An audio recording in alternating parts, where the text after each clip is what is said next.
कि हाजीपुर वैशाली की रहने वाली गुलनाज खातून को कुछ दबंगों ने जला करके मार दिया। इसके पीछे क्या कुछ रीजन रहा, क्या कुछ सच्चाई है, इस चीज को हम आपको बताना चाहेंगे।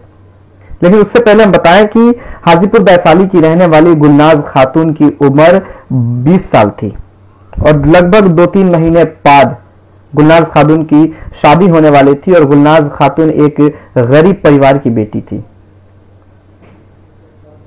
उनके पिताजी पिछले 3 साल हो चुके हैं जो कि उनके पिताजी इस दुनिया को छोड़ करके चले गए, उनकी डेथ हो गई। गुलनाज के 2 भाई जो कि पटना में रह करके, और उसके पहले हम गुलनाज का डिटेल्स बताना चाहेंगे। गुलनाज जो है वो वैशाली की रहने वाली थी। उनके गांव का जो नाम है वो रसूलपुर हबीब है। पोस्ट जो पड़ता है वो चांदपुरा नानकार में पड़ता है और थाना जो है वो देसरी ओपी थाना है। और उनकी अम्मी जो है उनका नाम जो है वो समोना खातून है। और ये डिटेल्स आपको मैंने बताया और आपको बताना चाहेंगे कि गुलनाज खातून को जला करके मार दिया गया, इसके पीछे क्या कुछ रीजन रहा, क्यों जलाया गया, इन सब चीज की जानकारी हम आपको देंगे। आपको बताएं कि वो जो गांव है रसूलपुर हबीब, वहां 2 लड़के जो थे जो कि सतीश और चंदन लगभग कई महीनों से गुलनाज के पीछे पड़े हुए थे, जो कि एक हिंदू परिवार के रहने वाले दोनों सतीश और चंदन थे और मुस्लिम परिवार से रहने वाली गुलनाज थी। मैंने पूरा डिटेल्स लिया, मैंने बातचीत की और मैं उस वर्ड को बोल नहीं सकता कि वो लोग क्या कुछ करना चाहते थे उस गुलनाज के साथ और क्या कुछ गुलनाज से उन्होंने कहा। इस चीज को मैं बयान नहीं कर सकता, मैं यहां पे बोल नहीं सकता, लेकिन आपको मैं इशारे में बता देना चाहता हूं कि वो शादी करने की बात कर रहे थे, शारीरिक संबंध बनाने की बात कर रहे थे गुलनाज से। और गुलनाज पिछले कई महीनों से इसको इनकार करती गई, टालते गई। उन लोगों का ये कहना था, सतीश और चंदन का कहना था कि बहुत सारे लोग भाग जाते हैं, तुम मेरे साथ भागो, शादी करेंगे, शारीरिक संबंध बनाएंगे और कुछ गलत भाषाओं का उन्होंने इस्तेमाल किया जो कि मैं लाइव आप लोगों के सामने मैं नहीं बोल सकता, क्योंकि पूरी जानकारी मैंने इस चीज की अभी कुछ देर पहले ली है।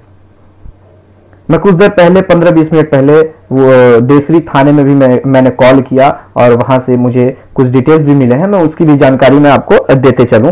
और आपको बताऊं कि लगभग कई महीनों से गुलनाज के पीछे सतीश के पिताजी का नाम जो है वो विनय राय है और चंदन के पिताजी का नाम विजय राय है, जो कि वैशाली के, ये भी रसूलपुर हबीब के रहने वाले हैं। और ये लोग कई महीनों से उनके पीछे पड़े हुए थे। जब वो लड़की शारीरिक संबंध बनाने की बात पे इनकार करते गई और शादी ना करने के लिए शादी के लिए जब सतीश बोला, और ये दोनों चचेरे भाई हैं सतीश और चंदन कुमार, जब ये शादी के लिए बात कर रहे थे और गुलनाज इनकार करते गई तो उनका कहना था कि अगर तुम शादी नहीं करोगी तो तुम्हें हम जान से मार देंगे। गुलनाज का कहना यही था कि हम शादी नहीं कर सकते, हम एक मुस्लिम परिवार से और आप हिंदू परिवार से हो, तो मैं शादी नहीं कर सकती और ना ही मैं शारीरिक संबंध बनाऊंगी। इसके बाद ये दिन आपको याद रखना होगा, 30 अक्टूबर दूसरे चरण की चुनाव से पहले की ये घटना है। दूसरे चरण की चुनाव की 3 तारीख को था और ये 30 तारीख की घटना है।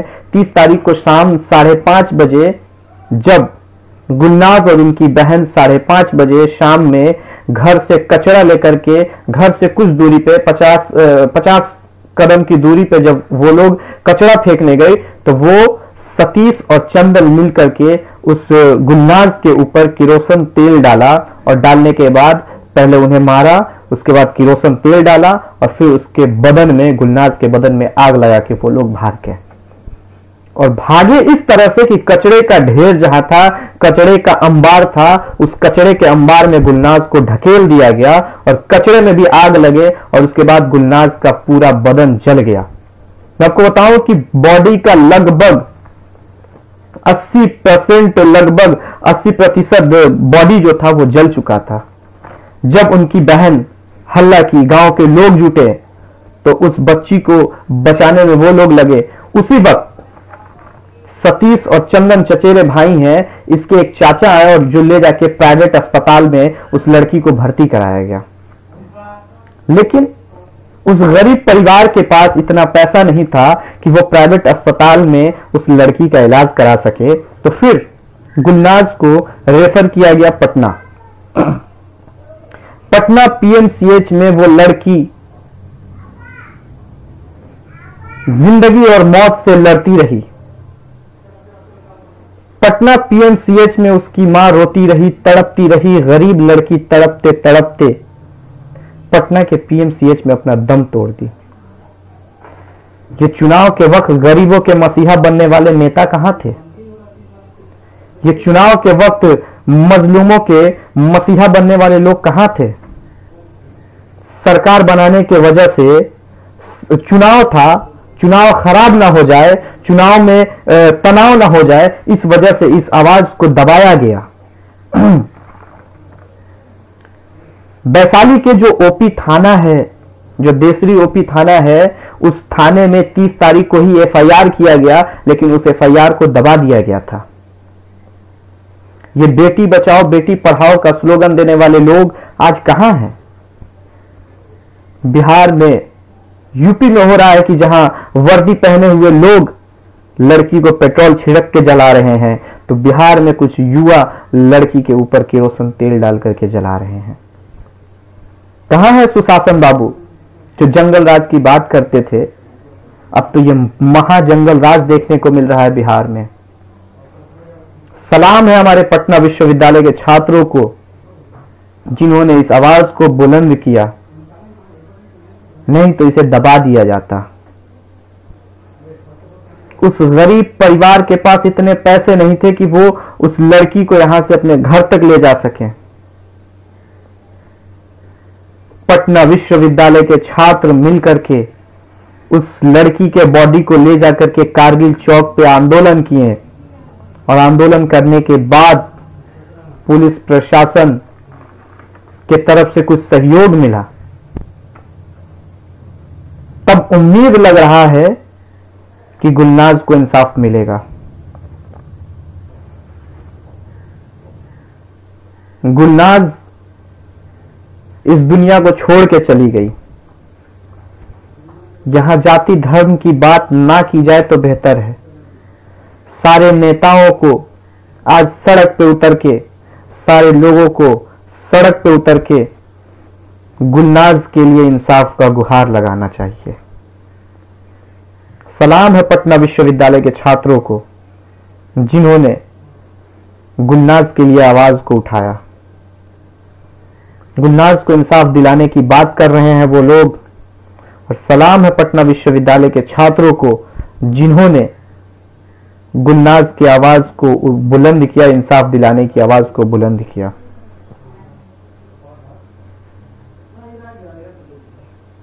उस ओपी थाना में उस केस को दबा दिया गया था। जब पटना विश्वविद्यालय के छात्र, तमाम जो दोस्त हमसे जुड़ते हुए नजर आ रहे हैं, वो लोग इस वीडियो को शेयर करें और क्या कुछ हकीकत है, इस हकीकत को हिंदुस्तान के तमाम लोग देख सकें। हमारे चाहने वाले जो लोग हैं, हमारे चैनल से जो जुड़े लोग हैं, वो शेयर करें कि इसे ज्यादा से ज्यादा लोग देख सके क्या कुछ हकीकत है गुलनाज को जलाने में। एक चीज आप देख रहे होंगे सोशल मीडिया पे वायरल हो रहा है, तेजस्वी यादव जो कि 10 लाख नौकरी देने की बात कर रहे थे, गरीबों के मसीहा बनने की बात कर रहे थे। आपको पता होना चाहिए कि 2 दिन पहले से जो सोशल मीडिया पे तेजस्वी यादव का कैंडल लिए हुए फोटो वायरल हो रहा है, वो फोटो आज अभी का नहीं है, 2 दिन पहले का नहीं, वो पुराना फोटो है। जो राष्ट्रीय जनता दल के चाहने वाले लोग हैं वो सोशल मीडिया पे ये वायरल कर रहे हैं, ये लिख रहे हैं, फेसबुक पे लिख रहे हैं कि नेता जब तेजस्वी यादव सड़क पे उतर गए हैं तो गुलनाज को इंसाफ मिलेगा। लेकिन आप सभी को पता होना चाहिए कि तेजस्वी यादव 5-7 दिन पहले से वो दिल्ली में है, तो अगर वो दिल्ली में है तो फिर पटना में कौन लोग हैं जो कि तेजस्वी यादव के साथ वो कैंडल लेके निकले हुए हैं। ये चीज आपको सोचना होगा। हिंदुस्तान और बिहार की जनता इतनी बेवकूफ नहीं है, जो कि पुराने फोटो को आप सोशल मीडिया पे वायरल करते हैं और इससे यह दर्शाया जाता है कि तेजस्वी यादव जब सड़क पे उतर गए हैं तो गुलनाज को इंसाफ मिलेगा। गरीबों के मसीहा बनने वाले पप्पू यादव आज कहां हैं?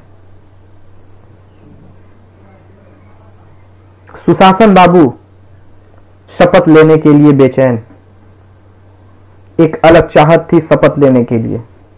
आज तक एक ट्वीट नहीं आया उनके तरफ से, ना ही आज तक उनके पार्टी के कोई लोग उनके गुलनाज के दरवाजे तक पहुंचे और ना ही उनके पार्टी के कोई लोग गुलनाज की आवाज को बुलंद किए। ये बेटी बचाओ बेटी पढ़ाओ का स्लोगन देने वाले लोग कहां हैं?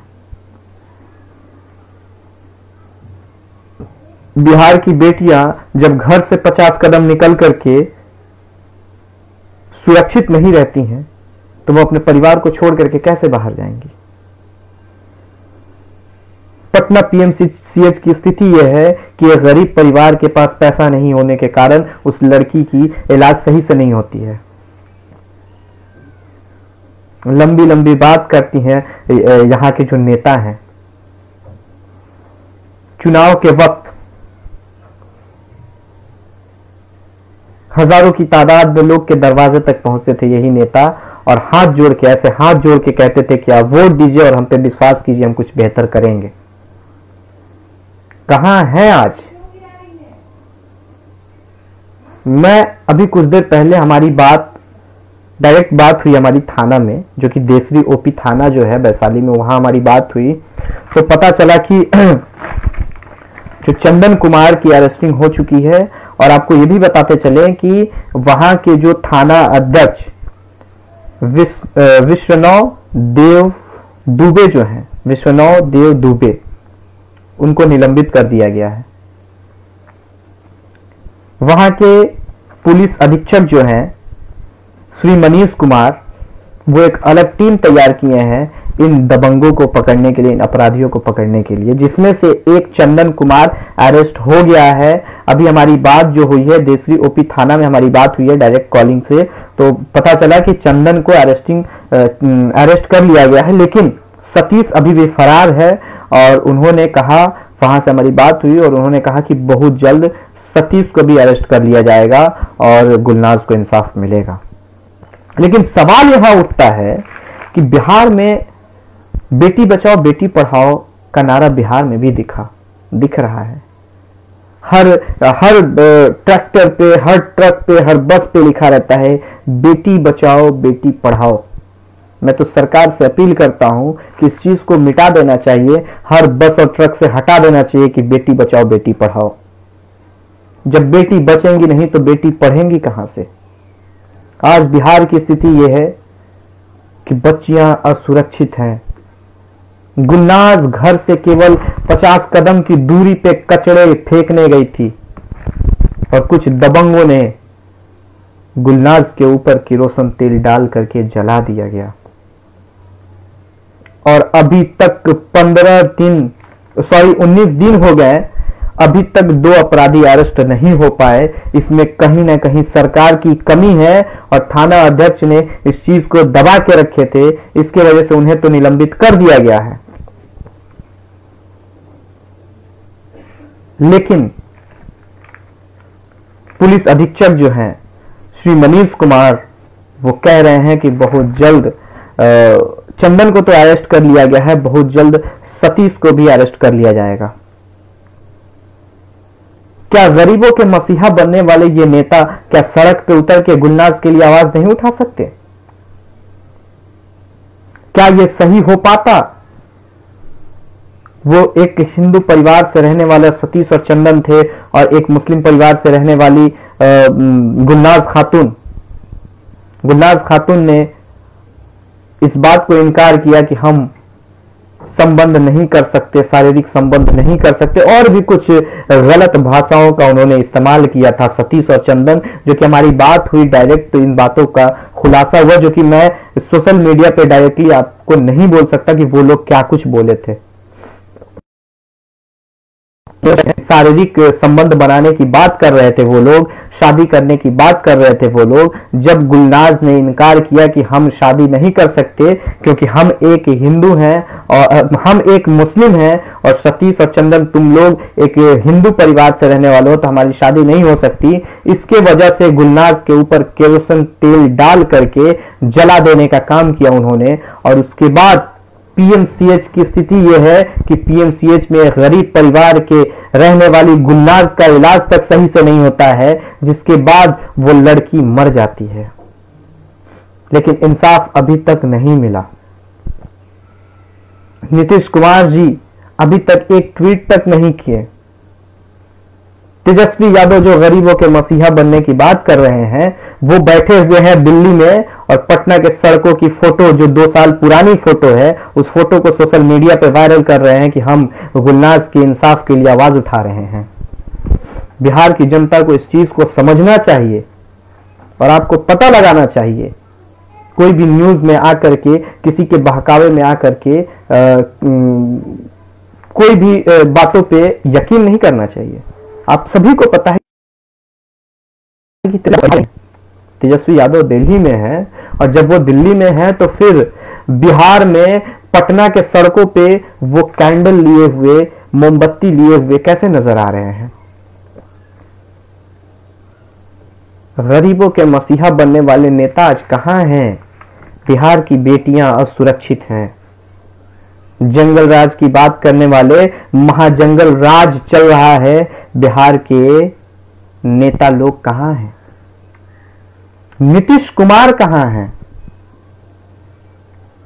सवाल तो यहां उठता है कि नीतीश कुमार के अंदर एक अलग उत्साह नजर आ रहा था शपथ लेने के लिए, लेकिन कहीं गुलनाज तड़प रही थी। पीएमसीएच के अंदर गुलनाज जिंदगी और मौत का सफर कर रही थी। गुलनाज की मां रो रही थी, पैसे तक नहीं थे। उस बीच भी धांधली हुआ, वो चीज आपको बता देना चाहेंगे। वहीं के रहने वाली किरण यादव, आप सभी को पता होना चाहिए, किरण यादव जो कि इनकी मसीहा बनने आई, और ऐसी मसीहा बनी कि उनके अकाउंट में लाखों के लाखों पैसे आए, 3-4 लाख रुपए आए, और उस पैसे को गुलनाज के इलाज में नहीं लगाया उन्होंने। इसके वजह से, और भी मैं बता देना चाहता हूं कि इसके वजह से गुलनाज की मौत हो गई। किरण यादव जो है एक सोशल वर्कर बनने की बात करती हैं, लेकिन क्या हकीकत ये भी जान जाए। पोस्टमार्टम रिपोर्ट पटना विश्वविद्यालय के छात्र जब मांग कर रहे थे तो किरण यादव ने उसे दबाने की बात कर रही थी। उनका कहना था डॉक्टरों से कि इस औरत के हाथ में ही बॉडी को दिया जाए और इसको डरा के धमका करके इसे घर भेज दिया जाए।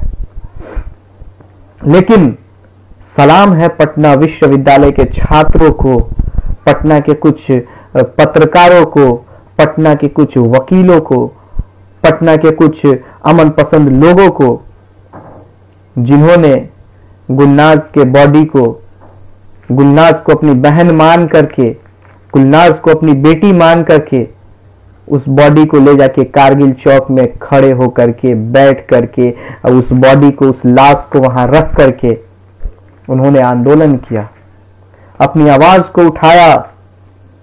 और आज पटना विश्वविद्यालय से उठी हुई आवाज पूरे बिहार तक जाती है। तो आज वही देखने में मिल रहा है कि पटना विश्वविद्यालय के छात्र जो आवाज उठाए, वहां के वकीलों ने, वहां के पत्रकारों ने और वहां के अमन पसंद लोगों ने जो आवाज उठाई, उस आवाज पे आज पूरा हिंदुस्तान आवाज उठा रहा है। लेकिन अफसोस कि नीतीश कुमार जी का एक ट्वीट तक नहीं आया। नीतीश कुमार जी के पार्टी से या फिर वो आज तक एक बयान तक उनका नहीं आया। क्या चल रहा है बिहार में? क्या मुसलमानों के लिए यहां कोई कानून नहीं है क्या? या फिर वो एक मुस्लिम परिवार से लड़की है इसलिए उसकी आवाज को दबाया जा रहा था? 15 दिन बीत चुके थे, 17 दिन बीत चुके थे, एफआईआर को दबा दिया गया था। क्या नीतीश कुमार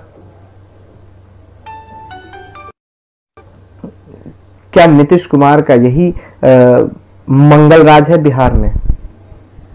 मैं तमाम छात्रों से, महिलाओं से, बच्चियों से, अपनी माँ और बहनों से, भाइयों से, सबसे अपील करता हूं कि आप सड़कों पे उतरे, गुलनाज के लिए आवाज उठाएं।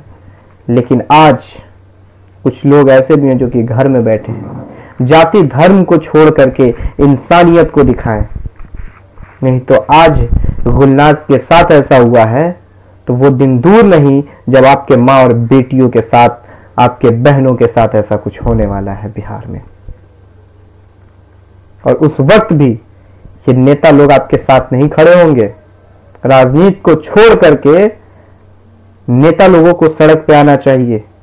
लेकिन आज सरकार बनाने की एक अलग उत्साह नजर आ रही थी और लगभग 17 दिनों तक पीएमसीएच में तड़पती रही गुलनाज, लेकिन गुलनाज के लिए आज तक कोई नेता ना वहां पहुंचे और ना उनके लिए आवाज उठाया।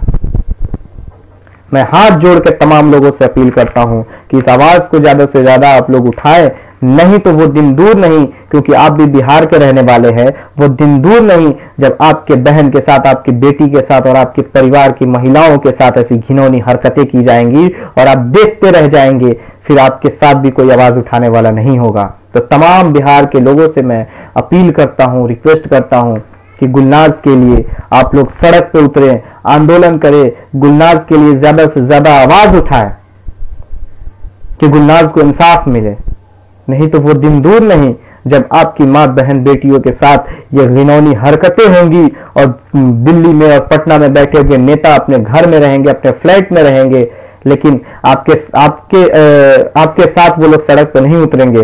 जो छात्र हैं, जो महिलाएं हैं, जो बच्चे हैं, जो बूढ़े हैं, वो सब लोग सड़क पे उतरे और गुलनाज के आरोपियों को फांसी देने के लिए, गुलनाज के आरोपियों को अरेस्टिंग करने के लिए आवाज उठाएं। पटना विश्वविद्यालय के छात्र जब आवाज उठाएं तो अभी चंदन का अरेस्टिंग हो चुका है, चंदन सलाखों के अंदर जा चुका है, लेकिन सतीश जो मुख्य अपराधी है वो अभी भी फरार है।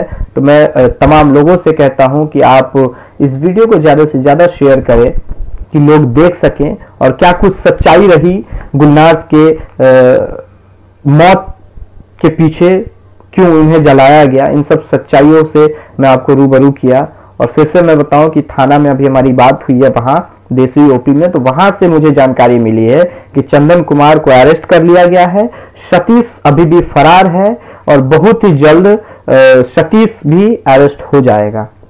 तो आप लोग अपनी आवाज को बुलंद करें सोशल मीडिया के माध्यम से। लेकिन फिर से एक बड़ी सच्चाई आपको बता देना चाहेंगे कि नीतीश कुमार की तरफ से कोई ऐसा ट्वीट नहीं आया अभी तक, और नेता तेजस्वी यादव के तरफ से जो एक सोशल मीडिया पे फोटो वायरल हो रहा है, वो फोटो में सच्चाई नहीं है, वो फोटो पुराना है। तेजस्वी यादव लगभग 5-6 दिनों से 7 दिनों से वो दिल्ली में है, बिहार को छोड़ चुके हैं। जब वो दिल्ली में है तो 2 दिन पहले फिर वो प्रोटेस्ट कैसे कर रहे थे, आंदोलन कैसे कर रहे थे, इस चीज को समझना है और इन सब बहकावे में ना आए, फेसबुक पे इस चीज को शेयर ना किया जाए कि तेजस्वी यादव जब सड़क पे उतर गए हैं तो इंसाफ मिल के रहेगा। इसमें सच्चाई नहीं है। तेजस्वी यादव दिल्ली है, पटना में नहीं है, और अगर पटना में रहते तब वो आंदोलन करते। ठीक है, तो इन सब गलत अफवाहों में ना पड़े। गुलनाज के लिए आप आवाज को बुलंद करें। और फिर से आखिरी में एक चीज बता देना चाहेंगे कि गुलनाज की जो छोटी बहन है उसको भी कुछ दबंगों के तरफ से धमकियां मिल रही हैं कि तुमको उठा लेंगे, ऐसे करेंगे, वैसे करेंगे। तो नेता तो गरीबों के मसीहा नहीं बन रहे हैं। जो हमारे साथी हैं वो लोग कुछ कर सकते हैं तो गुलनाज के परिवार के लिए करें, गुलनाज को इंसाफ दिलाएं, नहीं तो फिर वो दिन आपको भी देखने को मिल सकता है। इसलिए आवाज उठाएं और इस गलत नीति के सरकार के खिलाफ हमेशा आवाज उठाएं।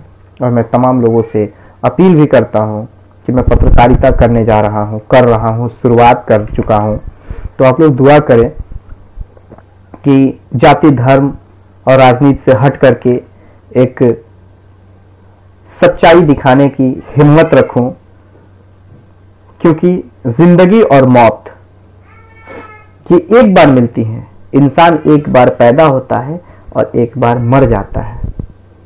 तो उस डर को कि मेरी मौत हो जाएगी या मुझे कोई मार देगा, इस डर को मैं निकाल चुका हूं। और जो सच्चाई है उस सच्चाई को मैं दिखाने की कोशिश करता हूं। तमाम साथियों से मैं अपील करता हूं कि आप लोग दुआ करें कि हमेशा की तरह आगे भी जब मैं पत्रकारिता कर रहा हूं तो आगे भी सच्चाई को ही दिखाते रहूं, गलत नीतियों के खिलाफ आवाज उठाते रहूं, गरीबों के, मजलूमों के, पिछड़े जो लोग हैं उनकी आवाज को मैं बुलंद करते रहूं। मेरी ख्वाहिश है और बस हमारे लिए दुआ करते रहें कि अल्लाह ताला मुझे हिफाजत रखे कि मैं ऐसी आवाज को बुलंद करते रहूं। और ज्यादा से ज्यादा इस वीडियो को आप शेयर भी करें।